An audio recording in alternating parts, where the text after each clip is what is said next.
História da Redenção, capítulo 4. Tentação e queda.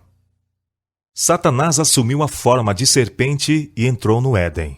A serpente era uma bela criatura com asas, e quando voava pelos ares, apresentava uma aparência brilhante, parecendo ouro polido. Ela não andava sobre o chão, mas ia de uma árvore a outra pelo ar, e comia frutos como o homem. Satanás entrou na serpente, e tomou sua posição na árvore do conhecimento e começou vagarosamente a comer do fruto. Eva, a princípio inconscientemente, absorvida em suas ocupações, separou-se do marido. Quando percebeu o fato, sentiu a apreensão do perigo, mas de novo imaginou estar segura, mesmo não estando ao lado do marido. Tinha sabedoria e força suficientes para discernir o mal e resistir-lhe. Os anjos haviam-na advertido para que não fizesse isso. Eva logo se achou a contemplar com um misto de curiosidade e admiração a árvore proibida. Viu que o fruto era muito belo e pensava consigo mesma por que Deus decidira proibi-los de comê-lo ou tocar nele. A oportunidade de Satanás. Dirigiu-se a ela como se fosse capaz de adivinhar seus pensamentos. É assim que Deus disse? Não comereis de toda a árvore do jardim? Assim, com palavras suaves e aprazíveis, dirigiu-se à maravilhada Eva. Ela se sobressaltou ao ouvir uma serpente falar. Esta exaltava sua beleza e excessivo encanto, o que não lhe desagradava. Mas Eva estava espantada, pois sabia que Deus não tinha conferido à serpente o poder da fala. A curiosidade de Eva aumentou. Em vez de escapar do local, ficou ouvindo a serpente falar. Mas não ocorreu à sua mente que este pudesse ser o inimigo decaído, usando a serpente como médium. Era Satanás quem falava, não a serpente. Eva estava encantada, lisonjeada, enfatuada. Tivesse encontrado uma personagem autoritária, possuindo uma forma semelhante à dos anjos, e a ele se parecendo, teria ela se colocado em guarda. Mas essa estranha voz devia tê-la impelido para junto de seu marido, a fim de perguntar-lhe por que outro podia assim livremente dirigir-se a ela. Mas entrou em controvérsia com a serpente. Respondeu à sua pergunta. Do fruto da árvore que está no meio do jardim, disse Deus, não comereis dele, nem nele tocareis, para que não morrais. Então a serpente disse à mulher, certamente não morrereis, porque Deus sabe que no dia em que dele comerdes, se abrirão os vossos olhos, e sereis como Deus, sabendo o bem e o mal. Satanás desejava infundir a ideia de que, pelo comer da árvore proibida, eles receberiam uma nova e mais nobre espécie de conhecimento do que até então tinham alcançado. Este tem sido o seu trabalho especial, com grande sucesso desde a queda. Levar o homem a forçar a porta dos segredos do Todo-Poderoso, a não estar satisfeito com o que Deus revelou e não cuidar de obedecer ao que Ele ordenou. Gostaria de levá-los a desobedecer aos mandamentos de Deus e então fazê-los crer que estão entrando num maravilhoso campo de saber. Isso é pura suposição, um miserável engano. Eles deixam de compreender o que Deus revelou, menosprezam seus explícitos mandamentos e aspiram a mais sabedoria, independente de Deus, procurando compreender aquilo que lhes aprouve reter dos mortais. Exultam com suas ideias de progresso e se encantam com sua própria vã filosofia, mas apalpam trevas de meia-noite quanto ao verdadeiro conhecimento. Estão sempre estudando e nunca são capazes de chegar ao conhecimento da verdade. Não era da vontade de Deus que este santo par tivesse qualquer conhecimento do mal. Dera-lhes livremente o bem, mas retivera o mal. Eva julgou sábias as palavras da astuta serpente, quando ouviu a audaciosa afirmação. Certamente não morrereis, porque Deus sabe que no dia em que dele comerdes, se abrirão os vossos olhos, e serei como Deus, sabendo o bem e o mal. Fazendo de Deus um mentiroso. Satanás insinuou insolentemente que Deus os tinha enganado, impedindo que fossem exaltados com um conhecimento igual ao seu próprio. Deus disse, no dia em que dela comeres, certamente morrerás. A serpente disse, certamente não morrereis. O tentador assegurou a Eva que tão logo comesse o fruto, ela receberia um novo e superior conhecimento que a faria igual a Deus. Chamou sua atenção para si mesmo. Ele comera livremente da árvore e a achara não apenas perfeitamente inofensiva, mas deliciosa e estimulante, e disse que era por causa de suas maravilhosas propriedades de comunicar a sabedoria e o poder que Deus lhes tinha proibido experimentá-la, ou mesmo tocá-la, pois ele conhecia estas maravilhosas qualidades. Declarou que ter comido o fruto da árvore proibida era a razão de ter obtido o dom da fala. Insinuou que Deus não levaria a cabo sua advertência. Isto era meramente uma ameaça para intimidá-los e privá-los do grande bem. Disse-lhes mais que não poderiam morrer. Não tinham comido da árvore da vida que perpetuava a imortalidade? Disse que Deus os estava enganando e impedindo-os de um mais elevado estado de felicidade e mais exaltada alegria. O tentador colheu um fruto e passou-o a Eva. Ela o tomou nas mãos. Ora, disse o tentador, vocês foram proibidos até mesmo de tocá-lo, pois morreriam. Não observariam maior sensação de perigo e morte comendo o fruto, declarou ele, do que nele tocando ou manuseando-o. Eva foi encorajada, pois não sentia os sinais imediatos do desagrado de Deus. Pensou que as palavras do tentador eram de todo sábias e corretas. Comeu e ficou encantada com o fruto. Ele pareceu delicioso ao paladar, e ela imaginava sentir em si mesma os maravilhosos efeitos do fruto. Eva torna-se tentadora. Ela então colheu para si do fruto e comeu, e imaginou sentir o poder de uma nova e elevada existência como resultado da exaltadora influência do fruto proibido. Em um estado de agitação estranha e fora do natural, com as mãos cheias do fruto proibido, procurou o marido. Relatou o sábio discurso da serpente e desejava conduzi-lo imediatamente à árvore do conhecimento. Disse-lhe que havia comido do fruto e, em vez de experimentar qualquer sensação de morte, sentia uma agradável e exaltadora influência. Tão logo Eva desobedeceu, tornou-se um poderoso agente para ocasionar a ruína do esposo. Via a tristeza sobrevir ao rosto de Adão. Mostrou-se atônito e alarmado. Uma luta parecia estar sendo travada em sua mente. Disse a Eva que estava bem certo tratar-se do inimigo contra quem haviam sido advertidos, e se assim fosse, ela devia morrer. Ela assegurou-lhe que não estava sentindo qualquer mau efeito, mas, ao contrário, uma influência muito agradável, e insistiu com ele para que comesse. Adão compreendeu muito bem que sua companheira transgredira a única proibição a eles imposta como prova de fidelidade e amor. Eva arrazoou que a serpente dissera que certamente não morreriam e que suas palavras tinham de ser verdadeiras, pois não sentia qualquer sinal do desagrado de Deus, mas uma agradável influência, como imaginava que os anjos sentiam. Adão lamentou por Eva ter deixado o seu lar. Agora, porém, a ação estava praticada. Devia separar-se daquela cuja companhia ele tanto amara. Como podia suportar isso? Seu amor por Eva era muito grande. Em completo desencorajamento, resolveu partilhar sua sorte. Raciocinou que Eva era uma parte dele. Se ela devia morrer, com ela morreria ele, pois não podia suportar a ideia da separação. Faltou-lhe fé em seu misericordioso e benevolente Criador. Não compreendia que Deus, que do pó da terra o havia criado como um ser vivo e belo e tinha criado Eva para ser sua companheira, poderia suprir seu lugar. Afinal, não poderiam ser verdadeiras as palavras da serpente? Eva estava diante dele, tão bela e aparentemente tão inocente como antes desse ato de desobediência. Sob os efeitos do fruto que havia comido, exprimia maior amor para com ele do que antes de sua desobediência. Não viu nela um só sinal de morte. Ela lhe havia contado da feliz influência do fruto, de seu ardente amor por ele, e decidiu afrontar as consequências. Tomou o fruto e comeu rapidamente, e como ocorreu com Eva, não sentiu imediatamente seus maus efeitos. Eva pensava ter capacidade própria para decidir entre o certo e o errado.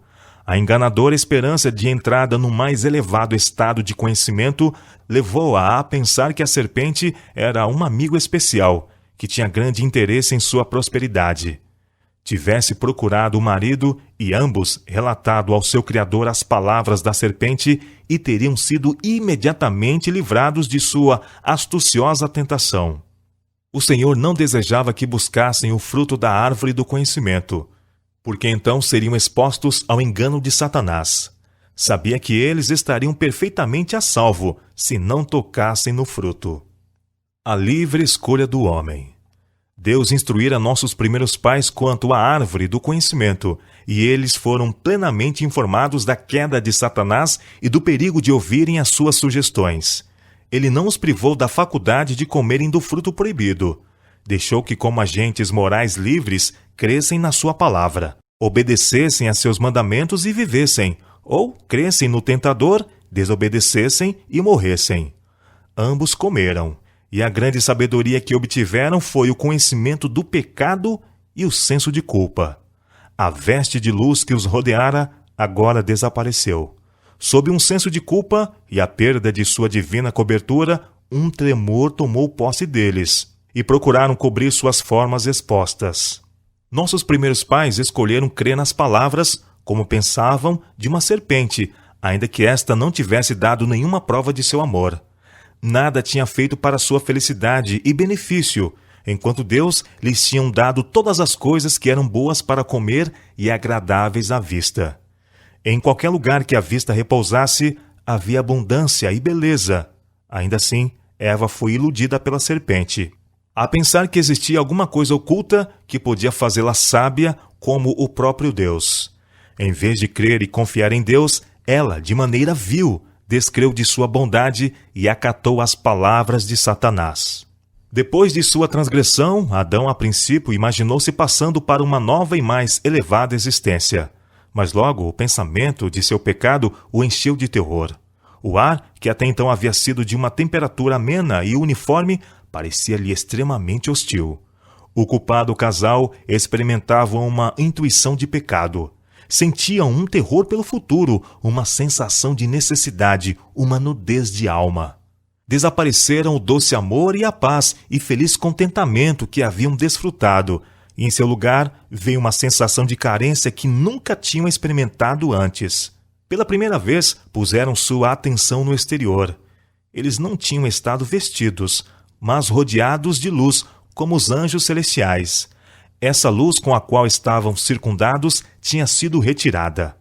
Para aliviar o senso de carência e nudez que experimentavam, trataram de procurar uma cobertura para seu corpo, pois como podiam, nus, defrontar o olhar de Deus e dos anjos?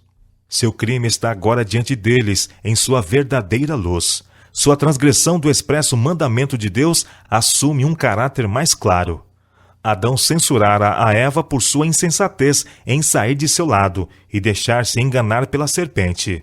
Mas ambos procuravam tranquilizar-se de que Deus, que lhes tinha dado todas as coisas para fazê-los felizes, perdoaria essa transgressão devido a seu grande amor por eles e que o castigo não seria afinal tão terrível.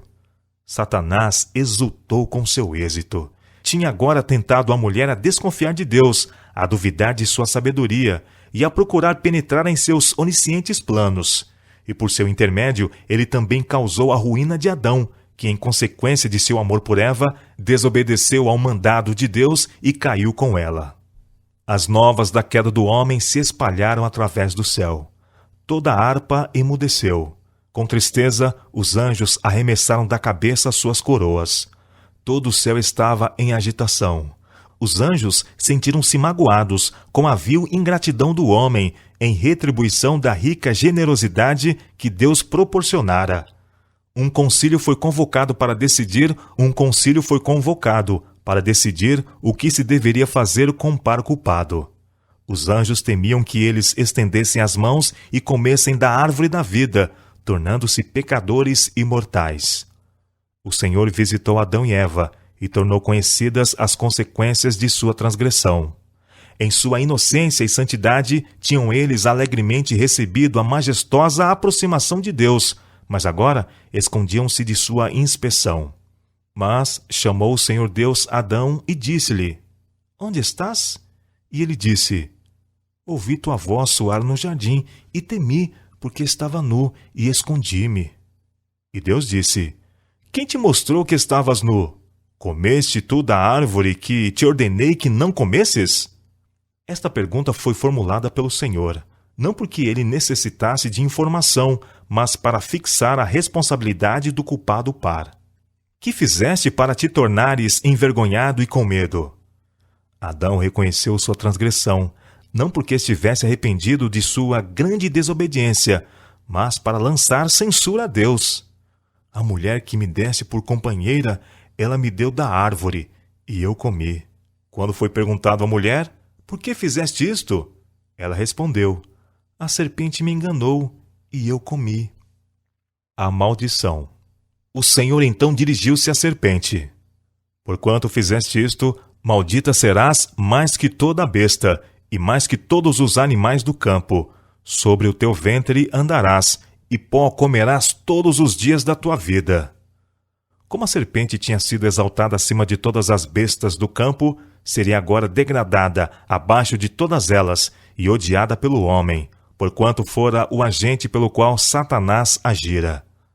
A Adão disse o Senhor: Porquanto deste ouvidos à voz de tua mulher e comeste da árvore de que te ordenei, dizendo: Não comerás dela. Maldita é a terra por causa de ti. Com dor comerás dela todos os dias da tua vida. Espinhos e cardos também te produzirá, e comerás a erva do campo. Seria agora degradada abaixo de todas elas e odiada pelo homem, porquanto fora o agente pelo qual Satanás agira. A Adão disse o Senhor: Porquanto deste ouvidos à voz de tua mulher e comeste da árvore de que te ordenei, dizendo: Não comerás dela, maldita é a terra por causa de ti. Com dor comerás dela todos os dias de tua vida. Espinhos e cardos também te produzirá, e comerás a erva do campo. No suor do teu rosto comerás o teu pão, até que te tornes a terra, porque dela foste tomado, porquanto és pó, e em pó te tornarás. Deus amaldiçoou a terra por causa do pecado de Adão e Eva, em comer da árvore do conhecimento, e declarou: Com dor comerás dela todos os dias da tua vida. Deus tinha partilhado com eles o bem, mas retido o mal. Agora declara que comerão dele, isto é, devem ser relacionados com o mal todos os dias de sua vida. Daquele tempo em diante, o gênero humano seria afligido pelas tentações de Satanás. Uma vida de contínua labuta e ansiedade foi designada a Adão, em vez do alegre e feliz labor que tivera até então. Estariam sujeitos ao desapontamento, pesares, dor e, finalmente, a morte. Foram feitos do pó da terra, e ao pó deviam voltar. Foram informados de que teriam que perder seu lar edênico. Tinham cedido aos enganos de Satanás e crido em suas palavras de que Deus mentira. Pela sua transgressão, tinham aberto o caminho para Satanás ganhar mais fácil acesso a eles, e não era seguro permanecer no jardim do Éden, pois em seu estado pecaminoso poderiam ter acesso à árvore da vida e perpetuar uma vida de pecados. Suplicaram que lhes fosse permitido permanecer, embora reconhecessem terem perdido todo o direito ao abençoado Éden. Prometeram que no futuro renderiam implícita obediência a Deus. Foi-lhes dito que de sua queda da inocência para a culpa tinha resultado não força, mas grande fraqueza. Não tinham preservado a integridade de quando viviam no estado de santa e feliz inocência, e agora, em estado de culpa consciente, tinham menos poder para permanecer verdadeiros e leais. Ficaram cheios da mais penetrante angústia e remorso, e agora sentiram que o castigo do pecado era a morte. Anjos foram imediatamente comissionados para guardarem o caminho da árvore da vida. Era estudado o plano de Satanás que Adão e Eva desobedecessem a Deus, recebessem sua desaprovação, e então participassem da árvore da vida, de modo que perpetuassem uma vida de pecado. Mas santos anjos foram enviados para vigiar o caminho da árvore da vida. Em redor desses anjos chamejavam raios de luz, tendo aparência de espadas inflamadas.